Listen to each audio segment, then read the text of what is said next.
Astaghfirullah. Alhamdulillah wassalatu wassalamu ala Rasulillah wa ala alihi wa sahbihi wa mawalah wa la hawla wa la quwata illa billahi wa ba'du. Alhamdulillah, segala puja dan puji hanya milik Allah subhanahu wa ta'ala. Salawat dan juga salam kita hadiahkan kepada Rasul kita Nabi besar Muhammad sallallahu alaihi wa ala alihi wasallam.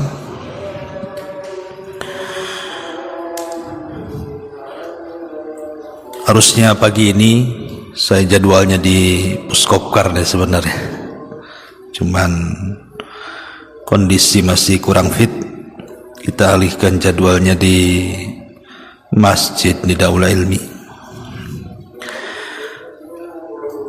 Pembahasan di pagi hari ini kita akan membahas tentang pertanyaan yang sering ditanyakan. Apakah orang yang dikubur itu merindukan orang-orang yang dicintainya di dunia yang masih hidup? Dan apakah orang-orang yang dikubur juga mendengar orang-orang yang datang menziarahinya? Dan apakah orang-orang yang dikubur itu juga mereka saling menziarahi sesama mereka dalam kuburan? Dan yang terakhir tentunya bicara tentang amalan yang bermanfaat bagi penduduk kubur. Ma'asyiral muslimin yang dimuliakan Allah subhanahu wa ta'ala, sebuah kepastian yang tidak mungkin terelakkan adalah kematian. Manusia bisa berangan-angan di dunia, tapi angan-angan manusia itu terkadang bisa tercapai, terkadang tidak. Tapi kalau kematian sebuah kepastian, kullu nafsin dha'iqatul maut, setiap jiwa itu pasti mati. Lalu apa yang bisa kita berikan kepada mereka, orang-orang yang sudah meninggal dunia, terutama orang-orang yang baru dikubur? Maka sepakat para ulama ada dua perkara, dan yang lainnya diperselisihkan. Pertama doa, dan yang kedua sedekah. Ini tidak ada khilaf ulama.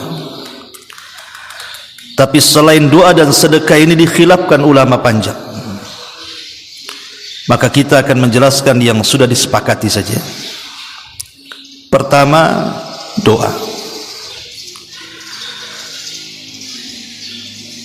Ketika Nabi SAW merintahkan kita untuk mensalatkan jenazah, maka di antara doa yang diajarkan Nabi SAW adalah Allahumma ghfir lahu warhamhu wa'fu anhu wa'afihi wa akrim nuzulahu wa wassi' madkhalahu waghsilhu bima'in wath-thalji wal bard wa nakkihi minal khataya kama yunaqqa ath-thawbul abyadu binad danas wa abdilhu daran khairan min darihi wa ahlan khairan min ahlihi wa zawjan khairan min zawjihi waqihi fitnatal qabri wa adzabin nar. Inilah doa yang diajarkan Nabi SAW dibaca pada rakaat ketiga, karena salat jenazah itu diawali dengan Fatihah rakaat pertama, kemudian yang kedua salawat Ibrahimiyah, kemudian yang ketiga pada takbir yang ketiga baru doa yang diajarkan Nabi ini. Hadis ini dikeluarkan Imam Muslim dari sahabat Auf ibn Malik al-Ashja'i radhiyallahu anhu.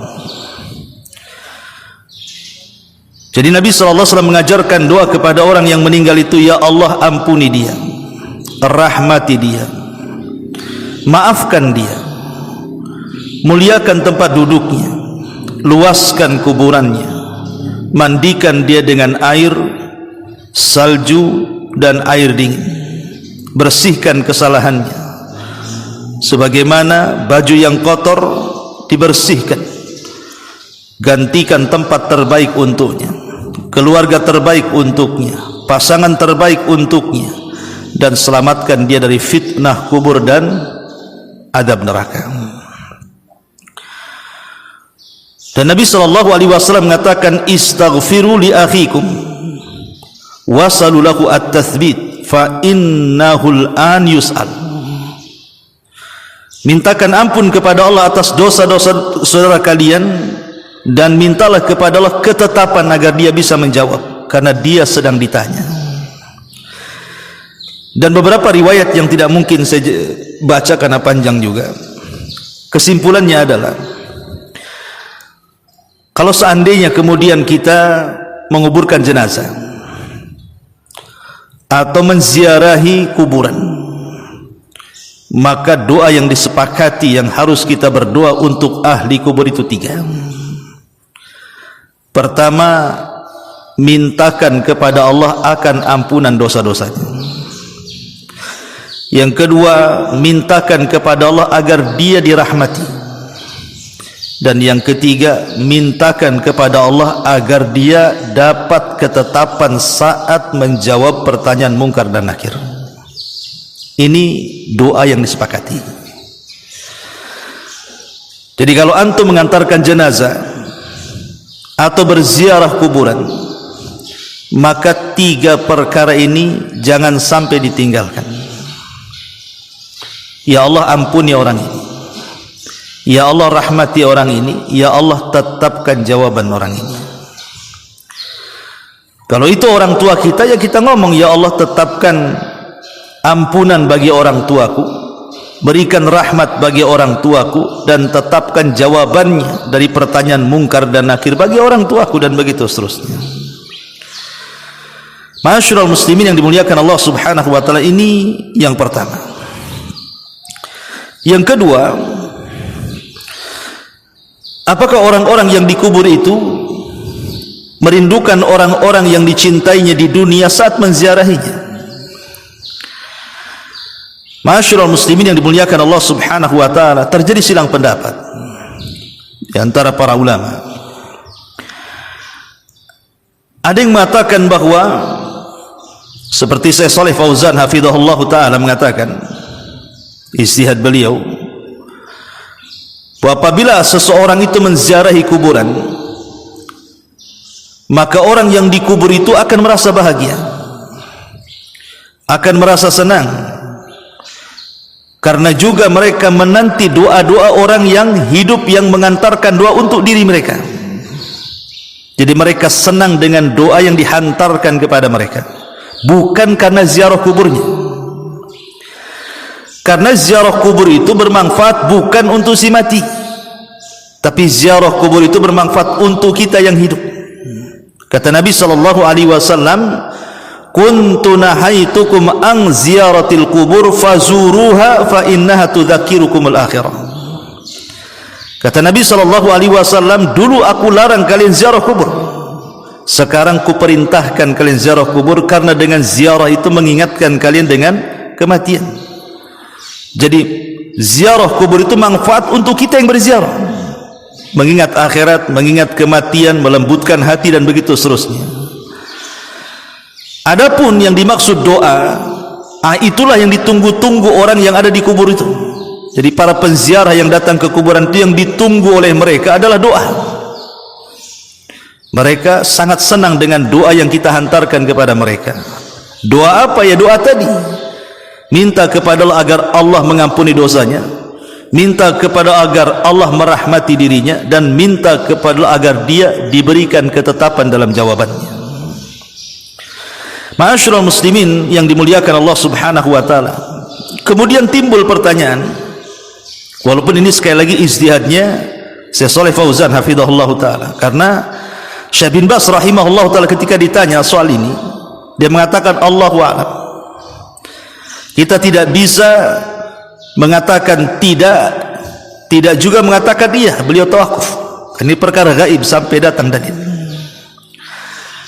termasuk juga perkara apakah orang yang ada di kubur itu mendengar.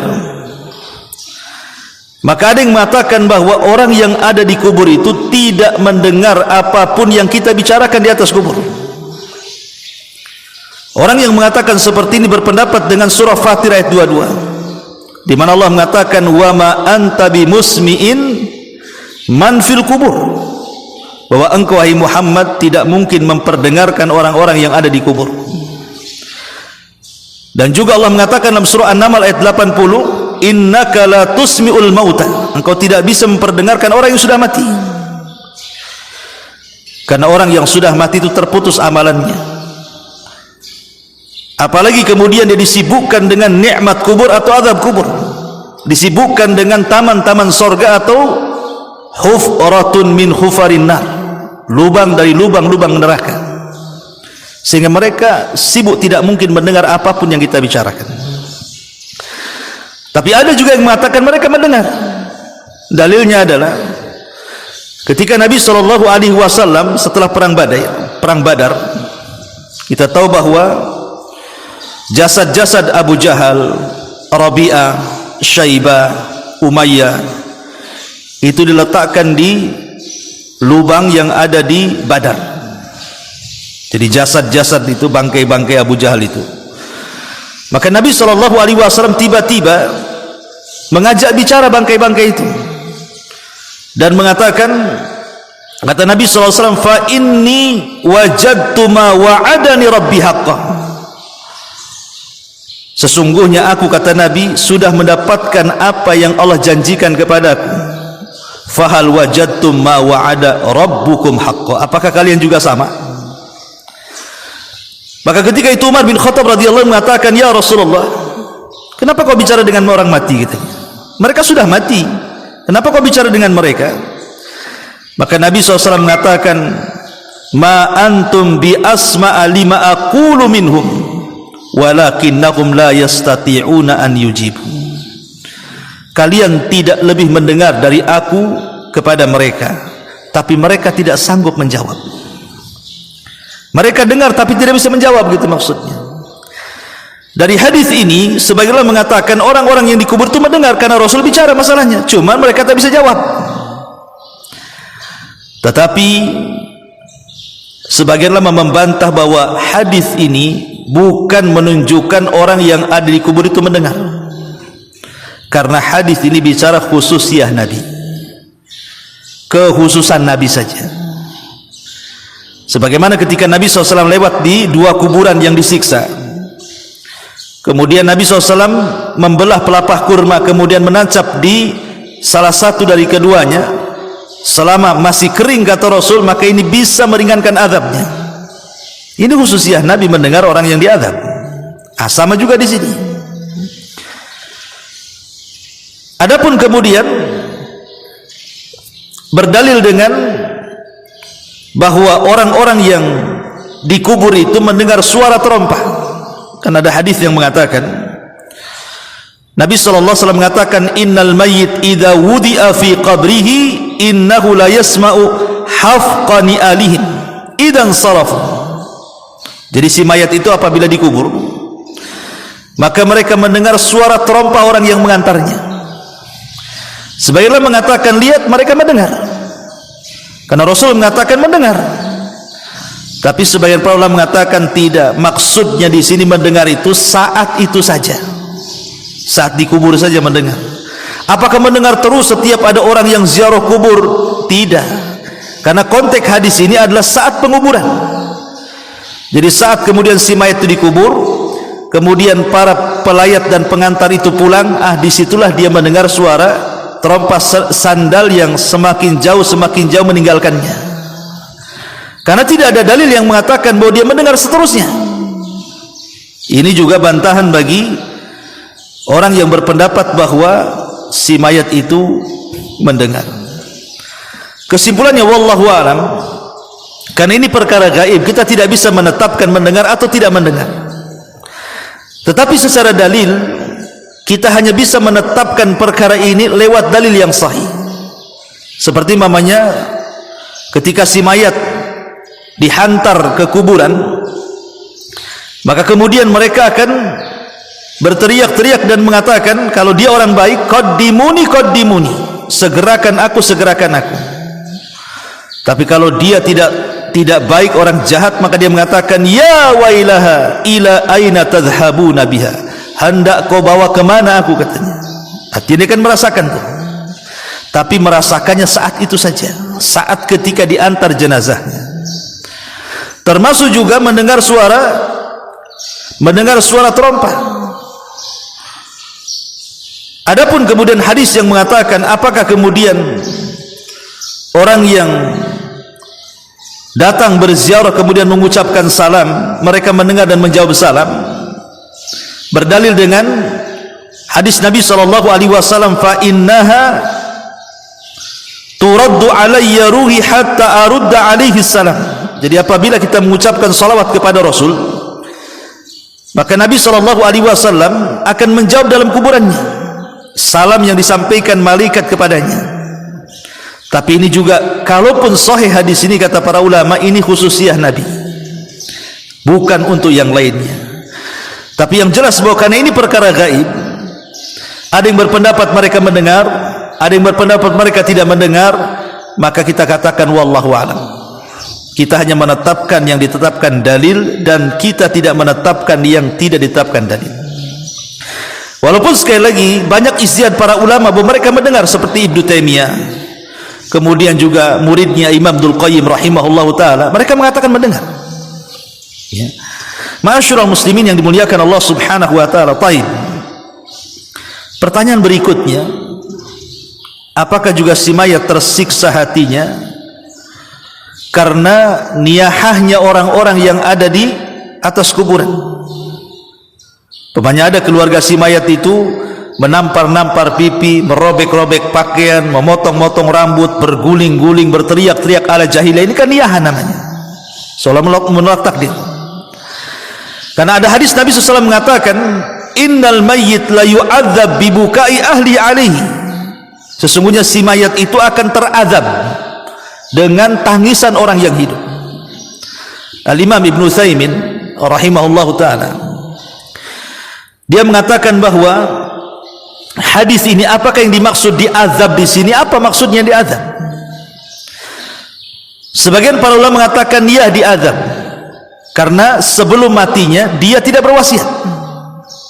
Pamannya, kalau saya berwasiat kepada keluarga saya, nanti kalau saya mati jangan kalian tangisi ya. Kemudian saya mati, kemudian dia menangisi saya, maka kita tidak akan terpengaruh dengan tangisannya. Tapi kalau seandainya sebelum mati dia tidak berwasiat seperti itu, kemudian keluarga si mayat menangis sejadi-jadinya, itulah yang kemudian diazab. Ada sebagian ulama yang mengatakan seperti itu, karena wasiat gitu ya, tidak diberitahu duluan kalau dia mati jangan lakukan seperti itu. Tapi kata Syekh Utsaimin rahimahullahu taala, itu hanya sekedar pendapat saja. Tapi zahir hadis ini bahwa si mayat itu diazab, tapi beliau mengatakan diazab bukan berarti diazab fisiknya, bukan. Karena tidak mungkin dosa orang lain dipikul orang lain, kan begitu.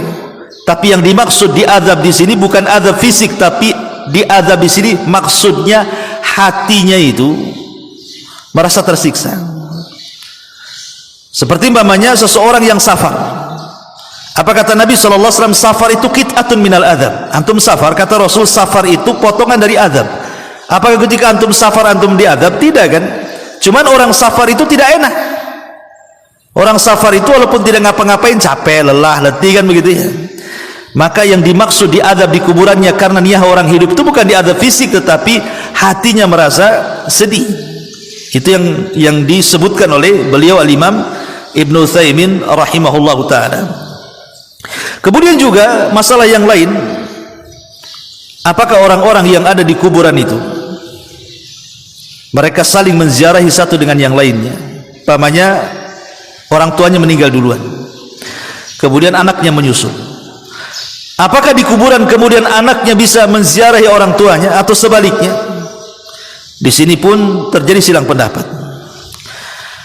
Al-Imam Ibnul Qayyim rahimahullahu taala dalam kitabnya Ar-Ruh mengatakan ya, bahwa orang-orang yang ada di kuburan itu saling menziarahi selama mereka mukmin. Tapi kalau mereka kafir, maka tidak saling menziarahi. Kenapa? Karena orang kafir sudah sibuk dengan azab kubur. Tapi seorang mukmin diberikan nikmat. Kemudian Al-Imam Ibnu Qayyim rahimahullahu ta'ala dan juga gurunya Ibnu Taimiyah membawakan dalil hadis dari Abu Hurairah radhiyallahu anhu bahwa Nabi sallallahu alaihi wasallam bersabda, "Idza hadara atau idza hudiral mu'minu atathu malaikatur rahmati bijarirati bayda fayaqulun ukhruji radiyatan mardiyah anki ila rawhillah wa raihani wa rabbun ghairi ghadban fatakhruju ka'atya birihil miski hatta annahu la yunawiluhu ba'duhum ba'dah hatta ya'tuna bihi babas sama' fayaquluna ma atyaba hadhihi ar-rih allati ja'atkum minal ardi fayatuna bihi arwahul mu'minin falahum ashaddu farahan bihi min ahadikum bighaibihi yaqdamu alaihi." Ketika seorang mukmin mendekati ajalnya, para malaikat rahmat datang menemuinya dengan membawa kain sutra berwarna putih. Mereka berkata, "Keluarlah engkau sebagai ruh yang diridhoi dan menuju kepada rahmat Allah dengan bau yang harum dan tidak dimurkai Allah." Lalu ruh tersebut keluar dan mengeluarkan bau misik yang paling harum. Sampai-sampai para malaikat berebut satu dengan yang lainnya untuk mendapatkannya. Kemudian mereka pun membawanya sampai ke pintu langit pertama. Lalu penduduk langit pun berkata, "Betapa harumnya ruh yang kalian bawa ini dari bumi." Lalu para malaikat pun mendatangi ruh-ruh kaum mukminin yang lain. Ruh kaum mukminin bergembira dengan kedatangan ruh tersebut dengan kegembiraan yang melebihi kegembiraan ketika bertemu orang yang lama tidak berjumpa. Syahidnya yang terakhir ini. Kata Imam Ibnu Qayyim, lihat orang-orang yang beriman mereka bergembira dengan kedatangan tamu yang baru. Bahkan juga dinukilkan oleh Imam As-Suyuti rahimahullahu taala perkataan ulama-ulama salaf seperti Sa'id bin Zubair yang mengatakan, "Idza matal mayyit istaqbalahu waladuhu kama yastaqbil al-ghaib." Apabila orang itu meninggal dan anaknya juga sudah meninggal, maka anak dan bapa akan berjumpa dan sangat merindukan seperti orang yang tidak pernah berjumpa kemudian berjumpa. Dan juga perkataan yang sama juga disebutkan oleh Thabit Al-Bunani dan juga Sufyan Ats-Tsauri rahimahullahu taala. Intinya mereka saling menziarahi satu dengan yang lainnya. Ini satu pendapat dari Syekhul Islam Ibnu Taimiyah, kemudian juga muridnya Imam Ibnu Qayyim, dikuatkan oleh Imam Suyuti dan ulama-ulama yang lainnya. Tapi sebagian ulama mengatakan tidak, karena riwayat tentang ziarah menziarah itu tidak ada yang kuat, tidak ada yang kuat katanya. Seperti Syekh Sulaiman Ar-Rahayli hafizahullah ta'ala mengatakan tidak ada. Kemudian juga Utsman Al-Khamis hafizahullah ta'ala juga mengatakan hadisnya lemah, karena mereka disibukkan dengan perkara-perkara yang sudah jelas. Kalau dia orang yang beriman berarti sibuk dengan nikmat kubur. Kalau dia orang kafir maka sibuk dengan azab kubur. Tidak mungkin mereka saling menziarahi. Tapi sekali lagi ini perkara ijtihad ulama. Kita tidak bisa menetapkan ziarah ataupun tidak ziarah, karena ini perkara gaib masalahnya, kawan. Ya, perkara gaib ini harus berdasarkan dalil yang jelas. Karena juga para ulama ada yang mengatakan berziarah, ada yang mengatakan tidak berziarah. Dan mereka ulama-ulama besar seperti Syekhul Islam bin Taimiyah, Imam Ibnu Qayyim rahimahullahu taala, Imam Suyuti dan begitu seterusnya. Intinya bahwa wallahu a'lam ini perkara gaib. Mereka bisa